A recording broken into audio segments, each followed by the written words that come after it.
Fundamental factors are not an abstract concept. Traders face them daily in form of economic news published in economic calendar. Let's have a look at the economic calendar. For each date you can see a list of scheduled economic releases corresponding to one of the major forex currencies. Pay attention to the release time. Make sure that you have made adjustments for your time zone.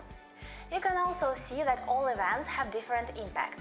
The higher this impact is, the stronger move of the market is expected, so you can focus on the most important events. Most news in the calendar represent economic indicators and have numerical values. The previous reading is available in advance. The forecast is the median forecast of 20 to 240 economists surveyed by big agencies like Bloomberg. The actual reading is the reading published by the official source, the nation's statistics agency or an analytical center. For most indicators, if the actual reading is higher than the forecast one, it's positive for the currency in question. Unemployment indicators are the exception. For them, the lower the reading, the better for the currency.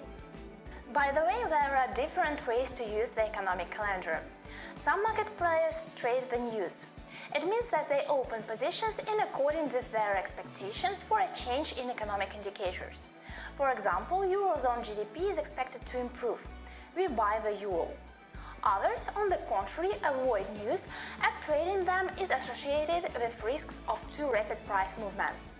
Such traders prefer to wait until the market digests the news and enter the already shaped trend.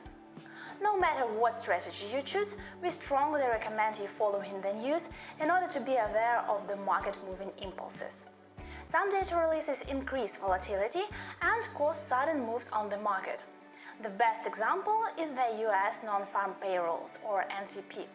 The release of this indicator may lead to an unexpected closure of your trade position under a stop-loss order. Stay tuned for other titles in this series. They're on the way.